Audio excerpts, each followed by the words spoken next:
A cabeça dele estava doendo. Correção. A cabeça dele estava doendo muito. Era difícil distinguir, contudo, que tipo de dor era aquela. Talvez ele tivesse sido alvejado por uma bala de mosquete. Isso parecia plausível, dada a sua localização em Nova York, ou seria Connecticut, e sua ocupação, capitão no exército de Sua Majestade. Estavam, afinal de contas, no meio de uma guerra.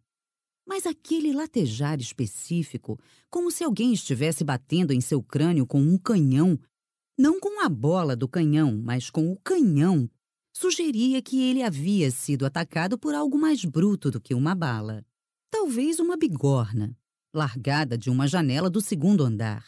No entanto, se ele se desse ao trabalho de tentar ver o lado bom, concluiria que uma dor como aquela era um forte indício de que ainda estava vivo, algo que considerava uma sina pouco provável pelos mesmíssimos motivos que haviam feito com que ele suspeitasse de que tinha sido baleado. A tal guerra mencionada, as pessoas morriam mesmo, com uma frequência alarmante. Então, ele não estava morto. Essa era uma boa notícia, mas também não sabia ao certo onde estava. A seguir, o passo mais óbvio seria abrir os olhos, mas mesmo com eles fechados, conseguia perceber que era dia claro, e embora metaforicamente gostasse de ver sempre o lado bom, sentia que acabaria cego se tentasse literalmente ver alguma coisa. Assim, continuou de olhos fechados, mas ficou ouvindo com atenção. Não estava sozinho. Mesmo sem discernir as palavras, o ruído baixo de conversas e de atividades permeava o ar. Havia pessoas andando para lá e para cá, deixando objetos em mesas, talvez arrastando uma cadeira. Alguém gemia de dor. Em sua maioria, as vozes eram masculinas, mas havia no mínimo uma dama por perto. Estava próxima o bastante para que ele ouvisse a respiração dela. Ela emitia pequenos sons enquanto cuidava de afazeres que, como ele logo percebeu, incluíam ajeitar os cobertores ao redor dele e tocar sua testa com as costas da mão. Ele gostava daqueles barulhinhos, os suaves e os suspiros que ela de certo nem reparava que dava.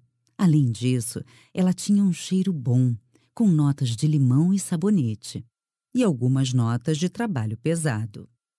Ele conhecia bem aquele odor.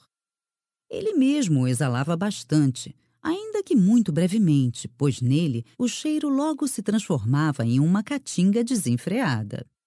Nela, contudo, era mais que agradável, talvez um pouco terroso. Assim ficou se perguntando quem era aquela que cuidava dele com tanto zelo. Como ele está?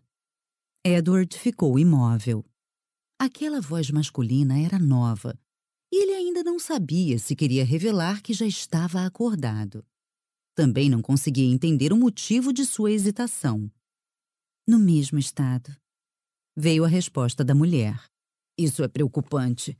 Se ele não despertar logo... Eu sei. Cortou a voz feminina com um indício de irritação que Edward achou curioso. Conseguiu fazê-lo tomar um pouco de sopa?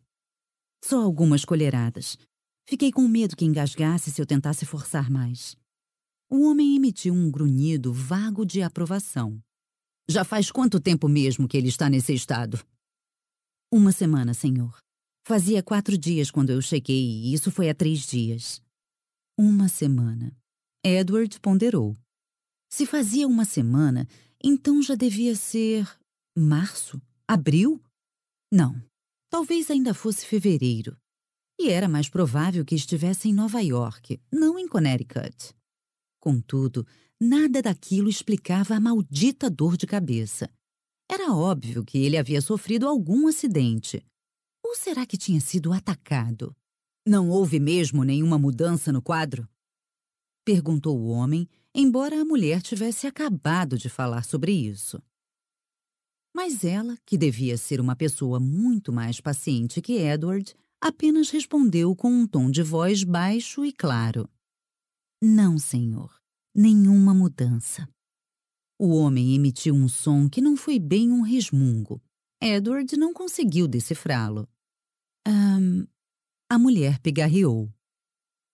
Teve alguma notícia do meu irmão? Irmão? Quem seria o irmão dela? Sinto informar que não, senhora Rokesby. Senhora Rokesby? Já faz quase 3 meses, murmurou ela. Senhora Rokesby? Edward queria muito que eles voltassem àquele ponto específico. Até onde sabia, só havia um Rokesby na América do Norte, ele mesmo. Então, se ela era a senhora Rokesby... Eu acho, senhora, que suas energias seriam mais bem investidas no cuidado com seu marido. Prosseguiu a voz masculina. Marido? Posso assegurar ao senhor que estou cuidando do meu marido com a maior dedicação possível. Retrucou ela, e lá estava outra vez aquele traço de irritação. Marido? Eles estavam dizendo que ele era marido dela? Ele era casado? Não podia ser casado. Como poderia ser casado se nem mesmo se lembrava disso? Quem era aquela mulher? O coração de Edward começou a bater acelerado. Que diabo estava acontecendo com ele? É impressão minha ou ele acabou de fazer um barulho? Perguntou o homem. Não, acho que não. Então ela voltou a se mexer, ligeira.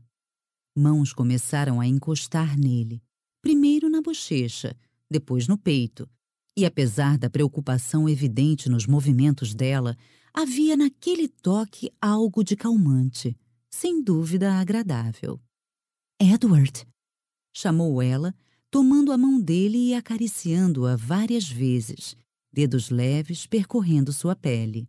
Está me ouvindo? Edward deveria responder. Ela estava preocupada. Que tipo de cavalheiro escolhia não agir quando poderia muito bem aliviar a preocupação de uma dama? É possível que nunca consigamos trazê-lo de volta, falou o homem com muito menos delicadeza do que Edward julgaria apropriado. Ele ainda está respirando, retrucou a mulher com uma voz inquebrantável. O homem não disse nada, mas deve ter feito uma expressão de pena, porque ela repetiu mais alto dessa vez. Ele ainda está respirando. Senhora Rokesby. Edward sentiu a mão dela comprimir a sua. Então ela pousou a outra mão por cima, e seus dedos cobriram os punhos dele com um toque leve. Foi como um abraço muitíssimo sutil, mas Edward o sentiu reverberar no fundo de sua alma. Ele ainda está respirando, coronel? Repetiu ela com uma determinação contida. E eu ficarei aqui enquanto ele continuar respirando. Sei que não posso fazer nada por Thomas, mas... Thomas Harcourt. Aquela era a conexão. A dama devia ser a irmã dele, Cecília. Edward a conhecia bem. Ou não. Na verdade, ele nunca a vira, mas era como se já a conhecesse. Em todo o regimento não havia páreo para a dedicação com que ela escrevia para o irmão. Mesmo com apenas uma irmã, Thomas recebia 2 vezes mais cartas que Edward, que tinha 4 irmãos. Cecília Harcourt. Que raios ela estava fazendo na América do Norte? Ela deveria estar em Derbyshire, naquele vilarejo que Thomas deixara para trás com tanta ansiedade. Aquele das fontes termais. Matlock Bath. Edward nunca visitara Matlock Bath, mas sempre achara que devia ser um lugar adorável. Não com base nas descrições de Thomas, é claro. O amigo gostava do burburinho da vida na cidade grande e mal podia esperar para assumir um posto qualquer e deixar o vilarejo para trás. As descrições de Cecília, contudo, eram muito diferentes.